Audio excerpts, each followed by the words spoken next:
오늘은 예수님의 재림과 그리스도인의 삶, 여기에 대해서 공부하겠습니다. 예수님의 재림과 그리스도인의 삶.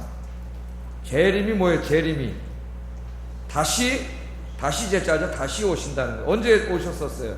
2000년 전에 저 베들레헴 말구유로 우리 인간들을 구원하시려고 아기의 몸으로 오셨던 예수님이 다시 오신다고 성경은 약속했습니다. 다시 오실 때는 어떤 모습으로?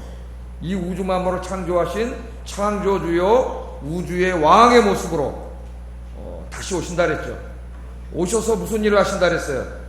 우리 인간들이 죄로 오염시켜 놓은 이 세상, 이 죄악, 이 악들을 다 심판하시고, 그 다음에는 어떻게 해요? 이 세상을 새롭게 다시 창조하신다 그랬죠. 새롭게 하나님께서 재창조하신 다음에 하나님 믿는 여러분들을 그 땅에서 어떻게 해요? 하나님과 함께 영원히 살게 하시기 위해서 우리 예수님이 다시 오신다. 그게 우리 기독교의 소망이고 기독교의 종말론이다. 그걸 이제까지 계속 공부해 왔습니다. 그런 의미에서 우리 기독교 신앙은 종말론적이다. 종말론적이다. 우리는 이 세상이 영원하다고 믿지 않습니다. 우리 인간의 생명이 유한한 것처럼 이 세상의 생명도 유한하다. 때가 있다. 끝이 있다. 주님이 재림하실 때, 다시 오실 때에 이 세상은 끝난다. 우리가 이렇게 공부를 했습니다. 자, 지난 시간에 공부한 말씀을 하나 좀 읽어보겠어요. 마태복음 24장 29절에서 31절 한번 읽어보겠습니다. 시작.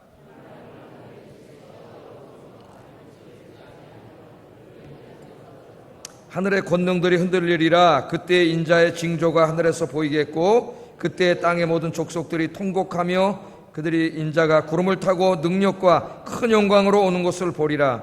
그가 큰 나팔 소리와 함께 천사들을 보내리니 그들이 그의 택하신 자들을 하늘 이 끝에서 저 끝까지 사방에서 모으리라. 아멘.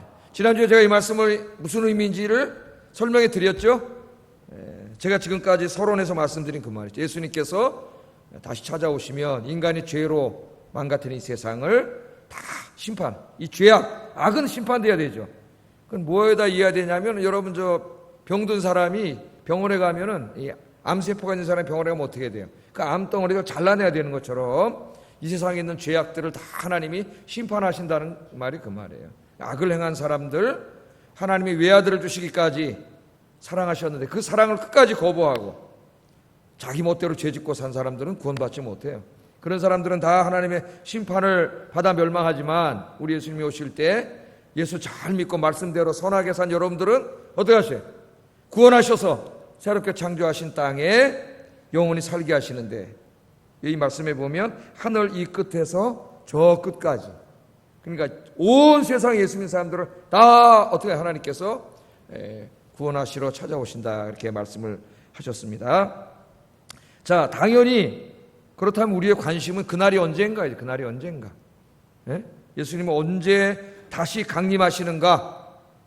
그게 관심이에요. 그날이 제일 중요하잖아요. 역사가 끝나는 날이니까. 제자들도 예수님께 물어봤어요. 그날이 언제냐? 그랬더니 예수님이 대답을 해주시기를, 그 날과 시에 대해서는 가르쳐주지 않았지만 그 날이 가까웠음을 알려주는 사인들, 징조들에 대해서는 가르쳐 주셨습니다. 기억나세요? 5가지 징조들, 이런 일들이 벌어지는 걸 보면 그날이 가까이 왔음을 깨달아라. 예수님 그랬습니다. 자, 5가지 징조 한번 여러분 읽어보겠어요. 첫 번째, 시작. 난리와 난리, 소문, 기근과 지진, 환난과 박해, 그리고 악이 증가하고 그리스도인들의 사랑이 자꾸 감소하고. 요즘 그렇잖아요, 그죠? 정말 사람들이 악해지는 것 같아요. 퍽해지고 사랑은 감소하고, 이런 일들이 벌어질 거다. 설명은 제가 다 했기 때문에 안 하겠습니다. 이런 징조들이 보여지면 뭐를 여러분은 깨달아야 된다고요? 아, 우리 예수님이 강림하실 날이, 다시 오실 날이 가까웠구나. 이 세상의 끝이 가까웠구나. 그걸 알아라. 그렇게 말씀을 하셨어요. 자, 그 다음에 지난 시간에는 뭐에 대해서 배웠어요? 마지막 때에 가까우면은 적그리스도가 출현할 거다. 적그리스도. 그죠?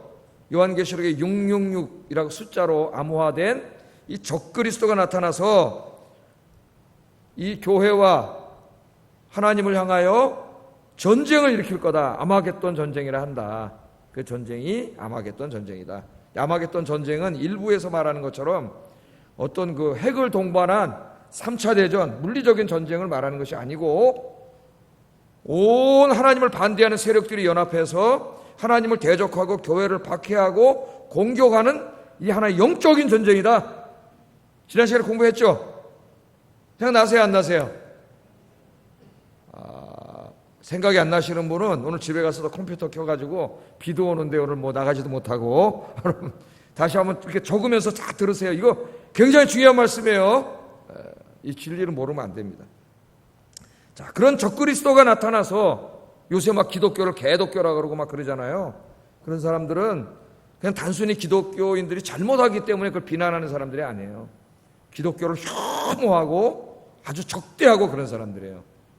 지금 영국의 그 고생물학자인 리처드 도킨스 같은 사람처럼 그냥 자기 혼자 예수 안 믿으면 되잖아요.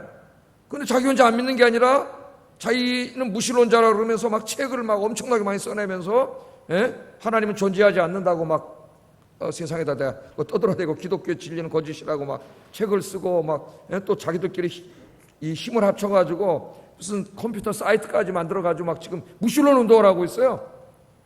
자기 혼자 안 믿으면 되는데 적대적으로 그런 운동을 하고 이런 일들이 마지막 때에 일어난다.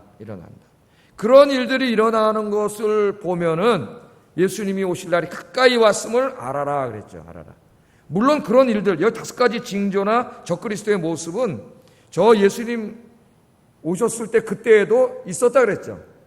인간의 2000년 기독교 역사에서 계속 있어 왔어요.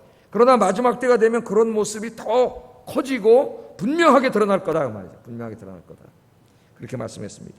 자, 오늘 본문에도 보면은 거기에 연장선에서 우리 예수님이 그런 모습을 보면서도 깨닫지 못하는 사람들이 있기 때문에 오늘 좀 더 강조해가지고 또 하나의 비유로 말씀을 하셨습니다. 32절, 33절 읽어보겠습니다. 시작.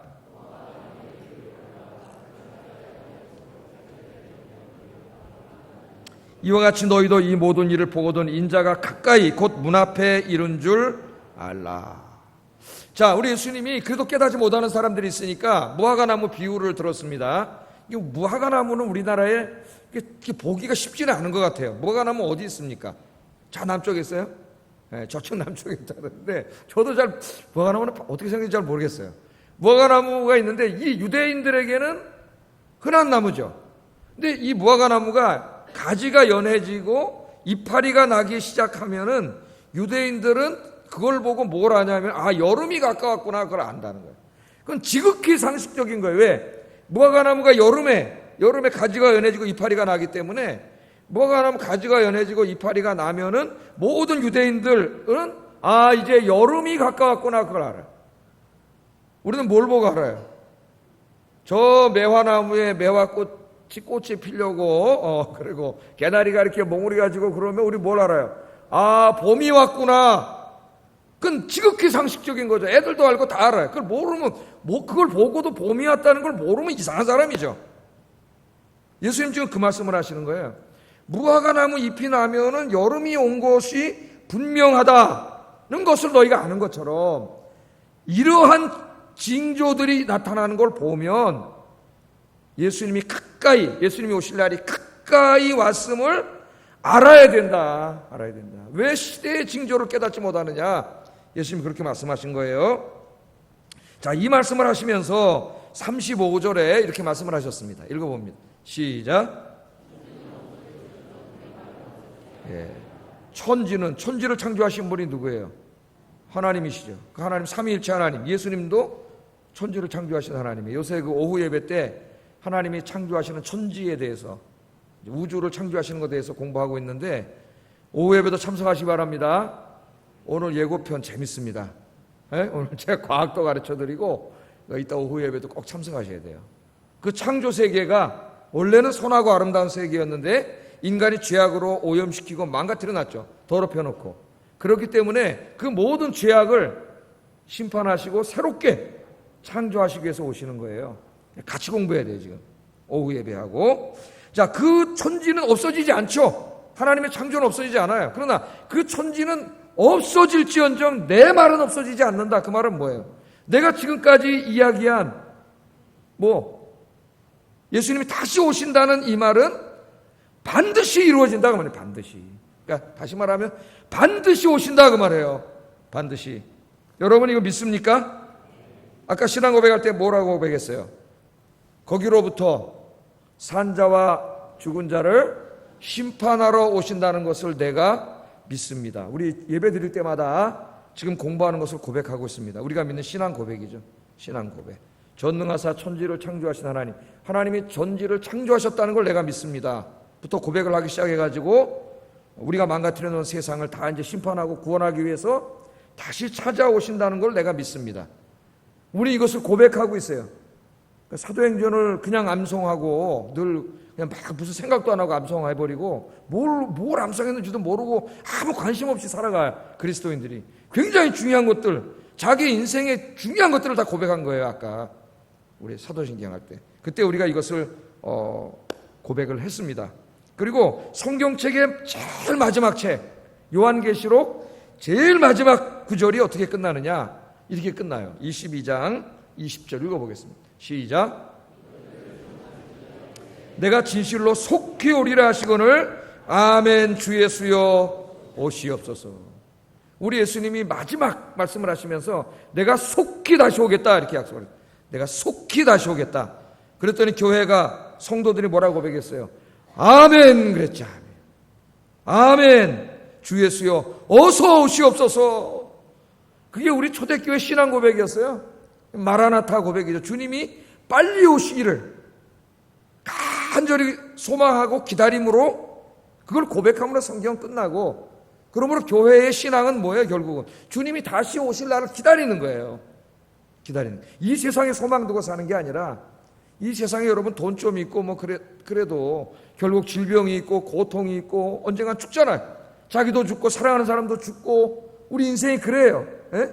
여러분 이 땅에서 살고 싶으세요?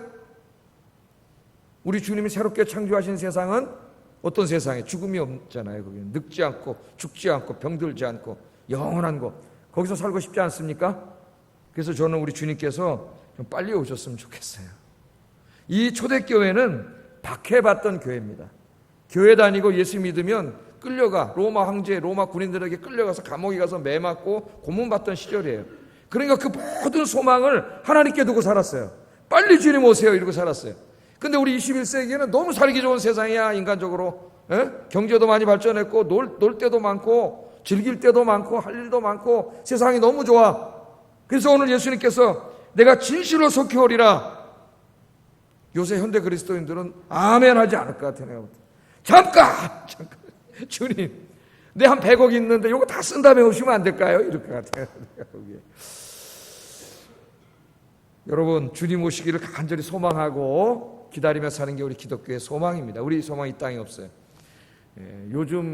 요새 며칠 전에 우리나라에 어떤 분이 오신다고 그래가지고 나라가 난리가 났어요. 그 누구냐면은 축구선수예요. 축구선수. 호날두라는 축구선수가 있는데 그 선수가 있는 팀이 우리나라 온다는 거야. 그래가지고 뭐 한 달 전부터 호날두가 온다, 호날두가 오신다 그래가지고 막 신문에서 맨날 호날두 온다 그래요. 사람들이 또 그 날두형이래요. 또 날두형 본다고 또 막 그 표가 말이죠. 제일 싼 게 3만 원이고 비싼 좌석은 40만 원이라 그래요. 근데 그게 뭐 몇 번 만에 동이 나서 입장료만 60억 수입을 얻었다. 60억. 와, 그 날두 형님 하나 온다고? 저도 축구 좋아하는 거 알잖아요. 저도 이렇게 저녁에 축구하고 호날두 이렇게 보면 잘하더라고. 굉장히 잘하더라고. 빈 공간에 잘 뛰어들어가고 골도 많이 넣고 참 잘. 축구 잘한다. 그 정도지.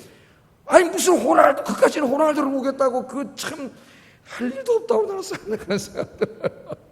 호날두 나도 좋아해. 축구 잘하고 그래가지고. 그러나 무슨 날두 형님이 오신다고 그걸 다 사가지고 거기 갔는데 또 날두 형님이 피곤하시다고 안 나오셨대. 또 축구하러 안 나왔대요. 1분도 안 뛰었대. 원래 계약은 45분 뛰게 돼 있는데. 그래갖고도 뉴스까지 다 나와. 뉴스까지 안 뛰었다고. 욕을 하고 막 갑자기 메시 화이팅 그러고 막 호날두랑 라이벌이잖아. 그래가지고 호날두는 이제 우리나라 사람들하고 굿바이 됐어요. 날두 형님 오신다고 그렇게 기다리고 막 막 그 표를 비싼 표를 다 사고 그러는데 가슴 설레면서 한 달 전부터 기다리는데 여러분 우리 그리스도인들 주님이 이 세상을 다시 새롭게 창조하시고 우리 행복하게 살게 해주시려고 다시 찾아오신다는데 여러분 주님 기다리고 계십니까? 관심은 있으세요? 나는 우리 기독교인들에게 묻고 싶어요. 정말 당신이 예수 믿습니까? 네, 그럼. 정말 주님은 다시 오신다는 걸 관심이 있습니까? 아니 그날을 좀 기다리고 있습니까? 그날에 소망 두고 있습니까? 아니 날도 형님 온다 해도 가슴 뛰면서 설레고 저러고 그러는데 정말 주님 오실 날 그렇게 가슴 뛰는 마음으로 기다리고 있습니다. 묻고 싶어요. 그리스도인들에게. 이 세상에 미쳐가지고 아무 관심 없이 살아가는 것 같아요. 이 땅이 썩어 없어질 세상에다 관심 두고 우리 아인교인들은 주님 오실 날 가슴 설레는 마음으로 그렇게 사시기 바랍니다. 기다리면서. 그 신앙생활이에요. 옛날에 우리 할머님들 어머님들은 찬송가도 불렀죠. 주님 고대 가라 그래가지고 12절인가 16절까지인가 있어요. 이 노래가. 하늘에 무슨 구름만 뭐 어떻게 떠도 혹시 주님 오시는가 해. 문 열고 버선발로 나가서 혹시 주님 오시는가. 이렇게 그날을 기다리면서 살았다고 이 땅에 소망 두지 않았어요. 그 노래 부를 때가 우리 일제시대 때 특별히 그 1919년에 3.1운동이 일제 그 총칼에 의해서 억눌리고 정치적인 아무 희망이 없을 때 그때 그 노래를 많이 불렀다고 해요.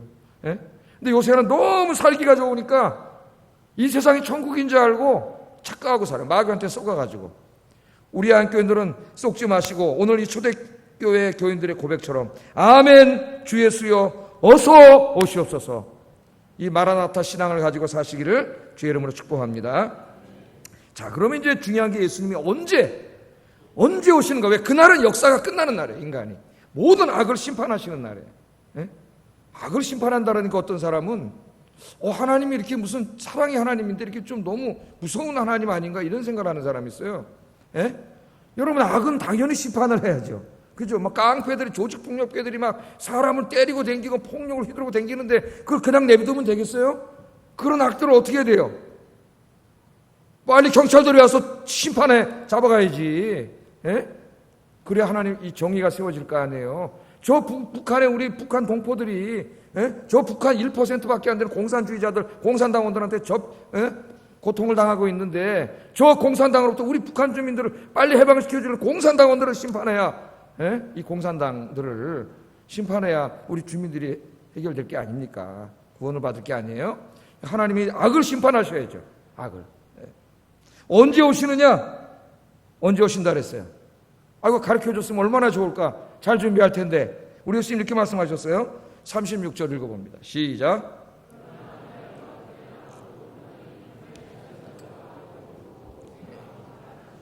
그러나 그날과 그때는 아무도 모르나니 nobody knows. 아무도 모른다.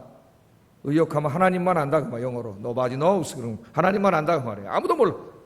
그러나 그날과 그때는 아무도 모르나니 하늘의 천사들도 모르고 아들도 예수님 자신도 모르고 오직 하나님 아버지만 아신다. 그러니까 예수님은 그럼 하나님이신데 예수님도 삼위일체 하나님 믿는다 그러는데 예수님이 왜 모를까요? 그 말씀을 다 설명하려면은 오늘 설교를 못해요 다. 간단하게 말하면은 예수님이 인간의 몸을 입으시고 이 땅에 오셨을 때는 스스로 하나님의 능력을 제한하셨어요. 이게 빌립보서 2장에 보면은 하나님 자기를 비어 종의 형체를 입으사 그 빈다는 말이 헬라어로 케노시스라고 하는 말인데 스스로 제한하신 거예요. 스스로 제한. 우리를 위해서. 그럼 그날에 가르쳐주는 게 좋지 왜 안 가르쳐 주십니까? 여러분 한번 제가 이 말씀을 드려볼게요. 2030년 12월 25일 성탄절 날 우리 예수님이 재림하십니다. 그럼 어떻게 될까요? 지금 10년 후에 오시는데 오늘부터 종말이 올 것 같아요. 제가 보기엔. 오늘부터 종말이 올 거예요. 돈 좀 있는 사람은 계산해가지고 한 달에 500만 원씩 써가지고 10년 동안 쓸 돈 있으면 직장이고 뭐고 다 때려치고 오늘부터 뭐 일도 안 하고 그냥 놀고 산에 가서 기도나 하고 이럴 거 아니에요. 학생들이 공부할까요? 안 할까요? 10년이 예수님 오시는데 지금 7살 먹은 놈이 초등학교 되기 전에 공부할까요? 뭐 대학 다니다 오는데 공부도 안 할 것이고 직장도 안 다닐 것이고 은행에 있는 돈 다 인출할 것이고 결국 그 날과 시를 알면 한 10년이 뭐야 30년 전부터 이 땅에 종말이 올 거예요. 대혼란이 올 겁니다. 그렇죠? 그래서 그 날과 때는 안 가르쳐 주는 게 은혜인 줄로 믿습니다. 그 날과 그 시를 가르쳐 주면 한 몇십 년 전부터 이 혼란이 올 거예요. 대혼란이. 그래서 예수님 그날 가르쳐주지 않으셨어요. 자, 그런데 가르쳐주지는 않았지만은 그날이 언제 어떻게 임하냐면은 모든 사람들이 자기의 삶의 터전에서 자기의 일을 하고 있을 때, 아무도 모르는 때 갑자기 오신다니, 갑자기. 이게 중요해요. 오늘 오실 수도 있어요. 갑자기 오셔요. 그래서 우리는 항상 깨어 있으라니. 좀 있으면 이제 나오는데, 예수님이 밤에 도적이 오는 걸 우리가 알 수 없듯이 아무도 모르게 갑자기 오기 때문에 준비하라고 나와요. 좀 이따 살펴볼 거예요. 자, 오늘은 40절, 42절 이 시간에 한번 읽어보겠습니다. 시작. 한 사람은 데려가고 한 사람은 버려둠을 당할 것이요, 두 여자가 맷돌질을 하고 있음에 한 사람은 데려가고 한 사람은 버려둠을 당할 것입니다. 예수님이 오시면 이런 일이 벌어진다는 거예요. 예? 밭을 갈고 있는 사람이 있고 맷돌을 가는 사람이 있습니다. 두 사람만 얘기하는 게 아니라 그냥 일상적인 일을 하고 있는 사람들의 모습을 비유로 얘기하신 거예요. 예? 밭에서 두 사람이 일하고 있는데 우리 예수님이 갑자기 재림하시니까 한 사람은 예수 잘 믿는 사람이야. 구원받아가지고 주님을 영접하러 하늘로 올라가는데, 한 사람은 예수를 안 믿는 사람이거나 믿어도 나이롱 신자, 엉망진창으로 교회만 왔다 갔다 하는 사람이에요. 이 사람 구원받지 못해서 심판을 받게 된다는 말이에요. 이 말이. 또 그 다음에 두 사람이 맷돌을 갈고 있어요. 아줌마들이 맷돌을 갈고 있는데 우리 예수님이 그때 오셔서 맷돌을 갈고 있을 때, 그 일상의 평범한 일을 하고 있을 때 오시는 거예요. 갑자기. 그때 맷돌을 갈고 있을 때 한 분은 예수님을 믿어가지고 죄사함 받고 구원받아서 주님 영접하러 올라가는데, 한 사람은 구원받지 못해서 거기 남아서 심판을 받는 일이 벌어진다. 그렇게 말을 하고 있는 겁니다. 그러니까 단순히 맷돌 갈고 밭 가는 얘기하는 게 아니라, 여러분에게 적용을 하면, 여러분 직장에서 직장 생활하고 있고, 주부가 집에서 밥을 하고 있고, 애들이 학교에서 공부를 하고 있고, 모든 일상적인 일을 하고 있을 때에 우리 주님께서 갑자기 오신다는 거예요. 아무도 모르게 갑자기. 그것을 이 말씀이 우리에게 강조하고 있습니다. 갑자기 아무도 모르고. 언제 오실지 몰라요. 갑자기 오셔요. 그럼 반드시 오신다 그랬죠. 갑자기 오셔요. 자, 그런데 오늘 이 말씀은 이 이단들이 엉터리 종말론을 가르칠 때 굉장히 단골로 사용하는 말씀이기 때문에 조금 공부를 해야 돼요. 설교지만은 좀 공부를 할 필요가 있습니다. 안 그러면은 이단들에게 다 넘어가요. 이게 이단들은 이 말씀을 어떻게 해석을 하느냐, 이거 잘 아셔야 됩니다. 그림이 하나 나올 거예요, 이제. 자, 여기 그림이 나오죠. 자, 정신 차리셔야 돼. 이거는 지금 이단입니다. 잘못된 거예요. 또 딴 생각하거나 졸다가 또 우리 목사님 이걸 가르쳤다 그러면 안 돼. 그럼 큰일 나는 거예요. 여러분, 이단 되는 거예요. 이게 뭐라고요? 지금부터 제가 설명하는 거는 이단이에요, 이단. 예? 자, 우리 예수님께서 우리가 이제 막 살고 있는데 어느 날 갑자기 오신다 그랬잖아요. 이 잘못된 종말론, 세대주의 종말론인데, 원래는 세대주의란 잘못된 신학인데 이단들이 거의 이 종말론 패턴을 이용하기 때문에 제가 이단 종말론이라 그렇게 이름을 붙였어요. 원래 세대주의 종말론인데, 자, 갑자기 이제 주님이 공중하시는데 이 사람들은 재림을 두 번이라 그래요. 맨 처음에 오실 때는 땅에는 안 내려오신다는 거예요. 예수님이 공중에만 오신다는 거예요. 공중에 주님이 재림하시면 어떤 일이 벌어지느냐, 그때 신앙생활을 교회 다니는 사람이 많은데 그 중에서도 진짜 신앙생활을 잘하는 사람, 진짜 경건한 성도들만 어떻게 해요? 휴거한다는 거. 이걸 이제 그 사람들이 휴거라래. 랩처라고 들려 올라간다는 말이에요. 휴거란 말 들어봤죠? 네. 휴거한다래요. 휴거. 그러니까 지금 여기 어떻게 밭을 갈다가 두 사람이 한 사람만 휴거한 거예요. 맷돌 갈다가 한 사람만 휴거한 거예요. 그러면 나머지 사람들, 휴거 못한 사람들은 누구예요? 여기 있는 사람들이 예수 안 믿는 사람들이거나 교회는 다녔지만은 나이롱 신자들, 왔다리 갔다리 그냥 이렇게 한 사람들, 또 유대인들도 포함돼. 유대인들은 못 올라가요, 저기에. 자, 이 사람들은 여기 남아가지고 7년 동안 대환란을 겪게 된다. 그리고 여기 휴거돼서 올라간 사람은 공중에서 예수님과 함께 이 어린 양 혼인 잔치를 열게 된다는 거예요. 열게 돼요.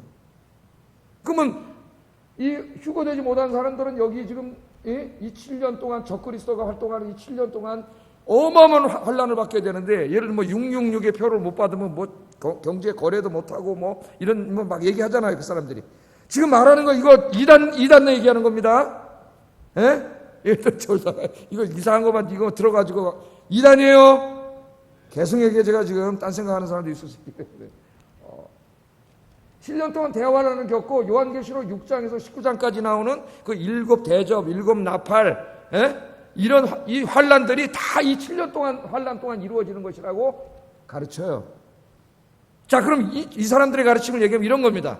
제가 옛날에 이제 휴거라고 하는 책이 있고 또 남겨진 사람들이라고 하는 책이 있어요. 생명 말씀사에서 잘 팔려요. 남겨진 사람들, left behind, 뒤에 남겨진 사람들. 이게 다 이 잘못된 종말론에 입각한 사람들이에요. 자, 예를 들면은 이제 우리 이렇게 예배를 드리고 있습니다. 여기 이 예배보다 집으로 해봅시다. 집에 이제 식구들이 모여서 밥을 먹는데 식구 중에서 우리 엄마만, 보통 이제 엄마들이 신앙생활 제일 잘한다고 치면은 엄마만 갑자기 촥 예수님이 오시면 어떻게 해요? 엄마만 싹 휴거되는 거야. 그러면 여기 지금 나하고 애들은 남는 거죠. 엄마만 휴거돼서 7년 동안 공중에서 잔치를 열 때에 휴거되지 못하고 교회 엉망진창으로 다닌 나와 애들은 여기 남아서 7년 동안 대환란을 겪는다는 거예요. 휴거라는 그 책을 영화로 봤어요, 제가. 그죠? 비디오로 봤더니 정말 그렇더라고요. 그걸 교회 목사님인데 고등학교 다닐 때 그걸 갖다 보여주셨어요. 나 이걸 왜 보여줬는지 이해를 할 수가 없어요, 진짜. 지금 목사들의 이 신학적인 무지가 이게 나타나고 이렇게 지금 옛날에 부흥회를 하거나 최근에도 이런 엉터리 얘기를 하는 목사들이 있어요. 잘 알아야 됩니다, 여러분. 7년 대환란이 이루어진다는 거예요. 그러면 어떻게 되겠어요, 여러분? 가정이. 제가 고등학교 때 이걸 보고 상당히 무서웠어요. 휴거. 무서워, 안 무서워요, 여러분? 집이 4식구인데 2명은 신앙생활 잘하고 2명 엉망으로 신앙생활 했어. 그럼 주님이 재림하시는 날 2명만 싹 휴가되고 2명은 남아가지고 7년 동안 대환란을 겪는다는 거예요, 여기서. 7년 동안 대환란을 겪고 7년이 끝나면 예수님이 지상으로 내려오신다는 거예요. 이 성도들을 데리고. 그래서 천년왕국을 이룬다는 거예요, 천년왕국. 그리고 이 7년 환란에서 회개하고 이제 막 순교도 하고 그러면서 구원받은 사람은 천년왕국의 축복에 참여할 수 있다 그래요. 그리고 천년왕국은 또 유대인들이 중심되는 나라라 그러고 하여튼 뭐 복잡해. 그리고 이 마지막에 하나님 나라 천국, 우리가 말하는 천국은 천년왕국이 끝난 다음에 이루어진다 그래. 또 이건 좀 이상한 거예요. 그러니까 여러분 이 7년 대환란이나 어린 양 혼인잔치가 문자적으로 7년 동안 이루어진다고 하는 이렇게 얘기하는 모든 종말론은 가짜입니다. 잘못된 거예요. 비성경적인 가르침이에요. 아셨죠? 이 이단이나 비성경적인 종말론을 가르치는 모든 사람이 이 패턴으로 설명을 해요. 자, 그게 이 말씀에 대한 그 증거 본문으로 데살로니가 전서를 이야기합니다. 이 사람들이. 그냥 막 말하는 게 아니에요. 다 성경 구조로 짝을 이루어서 설명을 하기 때문에 잘 알아야 돼요. 데살로니가 전서 4장 16절 17절 읽어보겠습니다. 시작.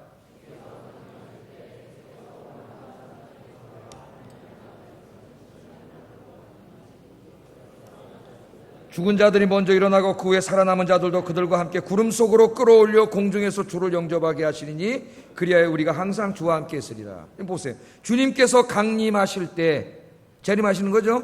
주님께서 강림하실 때 어떤 일이 일어나요? 살아남은 모든 성도들이 구름 속으로 끌어올려 아까 저 공중에서 주를 영접하시리니 딱 맞잖아. 맞아요, 안 맞아요?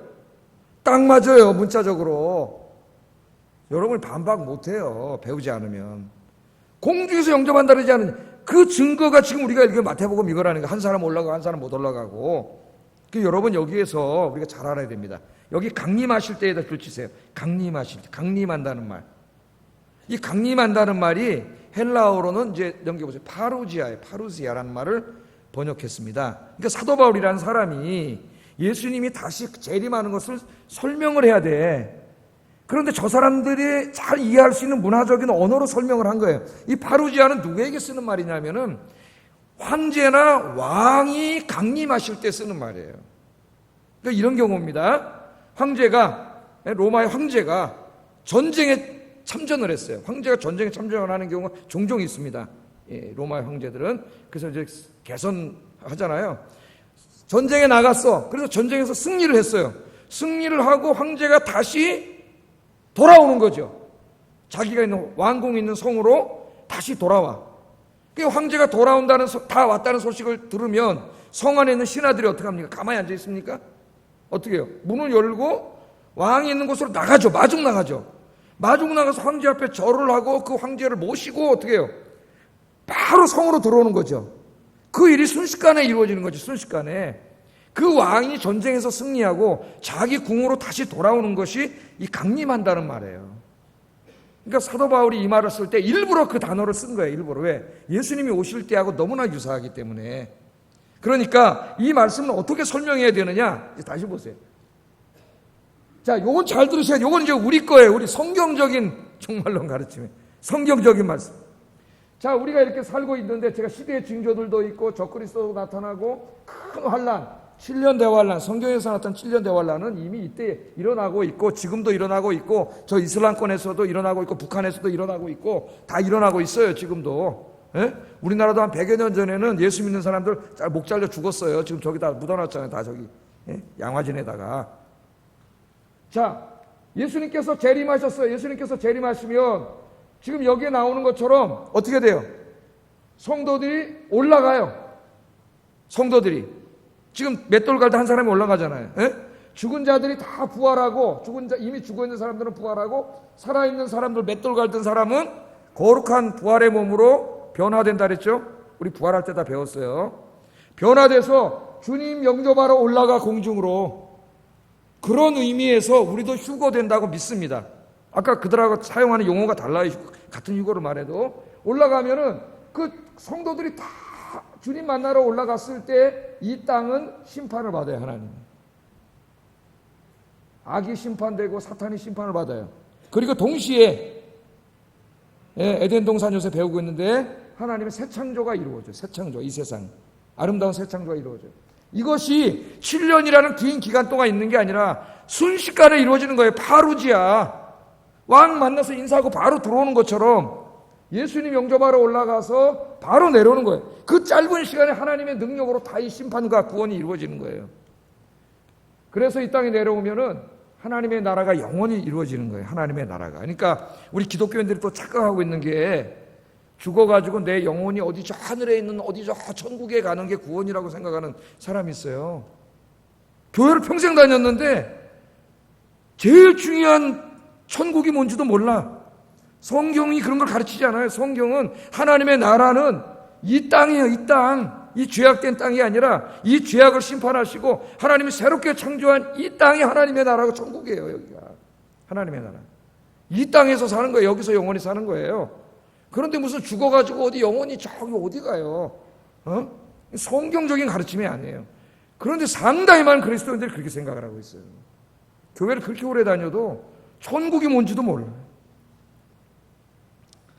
자, 여러분, 그래서 강림하셔서 이 땅에 오셔서 영원히 하나님의 나라에서 살게 되네. 이 나라에는 죽음도 없고 병도 없고 고통도 없는 나라에 주님과 함께 영원히 사는 것이 기독교의 소망입니다. 소망. 우리의 궁극적인 소망이에요. 이 땅에 대한 소망을 갖고 살아가시는 여러분 되기를 주의 이름으로 축복합니다. 자, 그러면 예수님이 재림을 하신다고 이렇게 많이 가르치시고 시대의 징조도 보여주었지만 어리석은 사람들은 깨닫지 못해요. 그래서 주님이 오실 때, 재림하실 때 세상 사람들이 어떻게 살고 있느냐, 그걸 보여주는 게 37절 39절이에요. 읽어보겠습니다. 시작.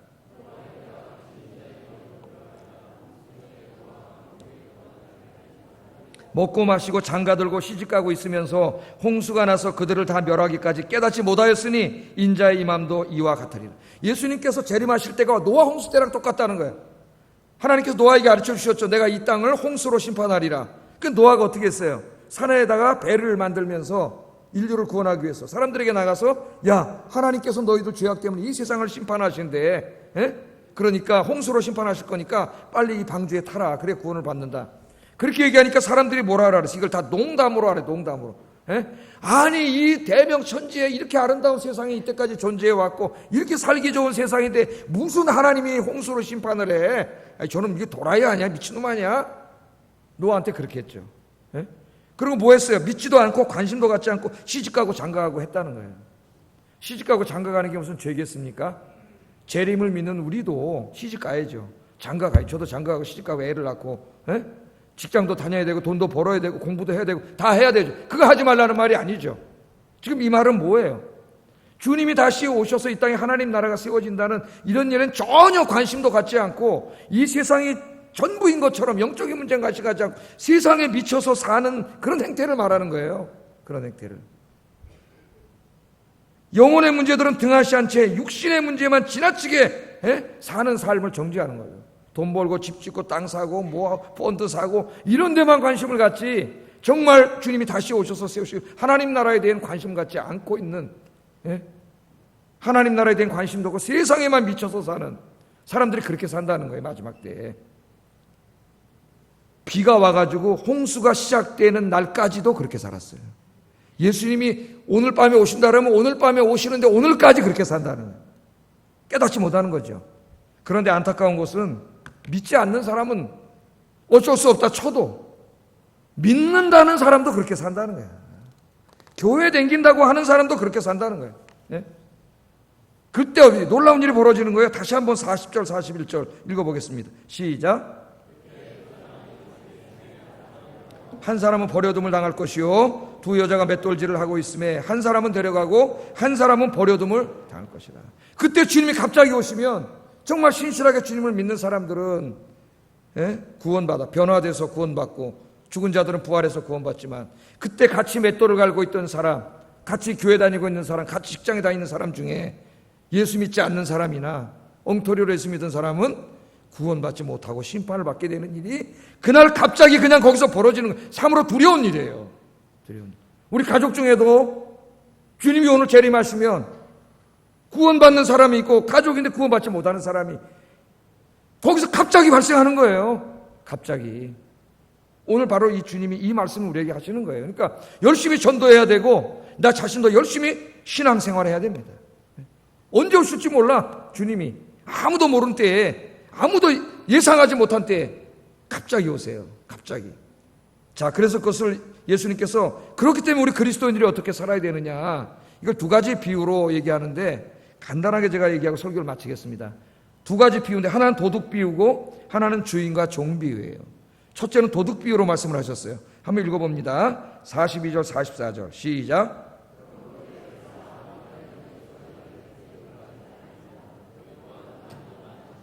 도둑이 어느 시각에 올 줄을 알았더라면 깨어있어 그 집을 풀지 못하게 하였으리라. 이러므로 너희도 준비하고 있으라. 생각하지 않은 때에 인자가 오리라. 아멘.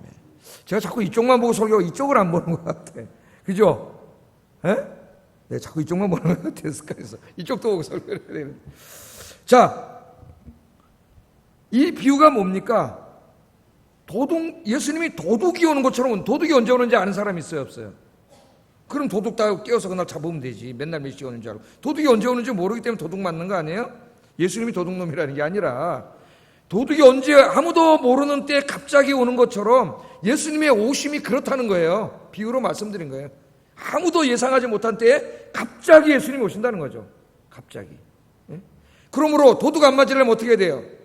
깨어서 도둑 안 맞도록 준비해야 되잖아요. 그러므로 이 도둑 비유의 핵심은 뭐냐? 깨어서 예수님 맞이할 준비를 하라는 겁니다. 잠 자는데 신앙에 잠을 자면 안 된다는, 깨어서 예수님 맞을 준비를 해야 된다는 거예요. 제가 이걸 어떻게 실감나게 설교할까 그러다가 군대 생각이 났습니다. 군대에서 나가면 이제 군인들은 보초로 서게 되어 있어요. 모든 군인은.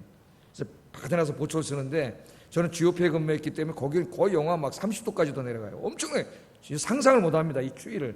옷을 한 8개 정도 입고 나가는데 8개 정도 입고 나가요, 옷을. 그런데도 3분만 있으면 얼어 들어와요, 몸이. 얼어 들어와요. 근데 보초 나갈 때 어느 날은, 야, 오늘은 대대장님이 순찰 나가신단다, 이래. 대대장님은 여성들은 잘 모르겠지만은 한 부대에서 제일 높으신 분입니다. 무궁화 2개. 무궁화 2개 별거 아닌 것 같지만 군대 가면 하나님이에요, 그 사람이. 우리의 모든 인사권 생명을 다 쥐고 있는 사람이야. 그 사람이 휴가도 보내주고 영창도 보내고 다 할 수 있는 사람. 그 사람이 순찰 온다래. 그럼 보초 나간 보초가 어떻게? 다른 때는 좀 졸리면 솔직히 말하면은 졸기도 하고 많이 좁니다, 보초 쓰다가. 그런데 대대장님이 순찰 나온다 그러면 어떻게 해요? 깨어있죠. 졸다 걸리면 영창 가잖아요, 진짜. 깨어있고, 이 또 보초를 잘 쓰면 휴가를 보내줘요. 실제로 휴가 간 애도 있어요. 이명식이라고 이름도 아니지 뭐. 그 사람 보초 나가면 조는 사람인데, 그날은 또 대대장님 온다니까 안 졸고 있다가 대대장이 딱 오니까 손들어! 움직이면 쏜다! 이거 해야 돼요. 손들어 움직이면 쏜다. 그 다음에 안구호를 대요. 아현! 그럼 저쪽에서 교회 그래야 돼. 이게 매일 바뀌어요. 안고가 내려와요. 아유 교회 3번 했는데 안 되면 그냥 지호편 쏴버립니다. 그냥 전 저기예요. 아무를 모르기 때문에. 예? 딱 안고 딱 되면 대리장이 딱 와가지고 야 너 이름 보초야 쓴다. 그 다음에 휴가 갔어요. 열흘 휴가 갔어요. 열흘. 그러니까 대대장 순찰 간다 그러면 이게 무서운 날이기도 하지만 기회야 기회. 그게 딱 근데 안 오더라고. 내가 열심히 했어요. 휴가 한번 가려고 했더니. 예? 그 대대장 오는 날 어떻게 해요? 깨어있죠. 정신 바짝 차리고 딱 대대장이 오는 거 준비해가지고 복장도 멋있게 하고 딱 납작 엎드려가지고 손들어 움직이면서 쏜다 그러는데 안 와. 예? 그게 생각이 났어요. 우리 예수님이 오시잖아요. 신앙의 잠을 자지 말고 깨어서 주님 맞이할 준비를 하라는 거야. 준비를. 영적인 준비를 하라는 거예요. 뭘 준비를 하겠어요 우리가? 예? 영적인 준비. 영적으로 아름다운 모습을 보여야 되잖아요. 여러분 저 사랑하는 사람 만나러 데이트하러 나가는데 어떤 여성이 말이죠. 예? 아침에 일어나가지고 머리는 사안발을 해가지고 예? 어제 먹은 또 여기 뭐 저 김치국물은 여기 좀 묻고 이래가지고 나가는 사람 있어요 없어요? 없어요. 제가 데이트를 해봤는데 우리 집사람을 그리고 나온 적 한 번도 못 봤습니다. 항상 나올 때 다 화장하고 막 눈썹을 그리고 막 제일 이쁘게 하고 나와요. 맞이할 준비를 하는 거죠. 그래서 제가 결혼하고 딱 얼굴을 보고 속았다는 거 아니에요. 아침에 일어났더니 눈썹이 반이 없더라고. 깎아가지고 그린 건지는 꿈에도 몰랐어요. 그러니까 그 사랑하는 사람 만나러 갈 때 아름답게 꾸미잖아요. 그래서 성경이 우리를 예수님은 신랑이고 우리를 신부라고 비유한 거예요. 그 영적인 모습을 그렇게 아름답게 맞이할 준비를 하고 있어야 돼. 첫째로 그 영적인 모습을 아름답게 하는 게 뭐예요? 예배드리고 말씀 묵상하면서 말씀 읽고 말씀대로 살고 기도하고 그렇게 신앙생활 잘하는 거죠. 그럼 예수님 보실 때 아름다운 모습이잖아요. 그게 그렇게 영적으로 깨어서 준비하라는 거예요. 왜? 우리는 언제 오실지 모르기 때문에 항상 깨어 있어야 돼요. 항상 게으르면 안 돼요. 항상. 두 번째 비유는 주인과 종의 비유입니다. 45절 51절 읽어보겠습니다. 시작.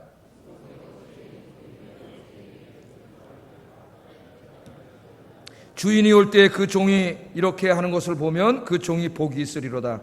내가 진실로 너희에게 이르노니 주인이 그의 모든 소유를 그에게 맡기리라.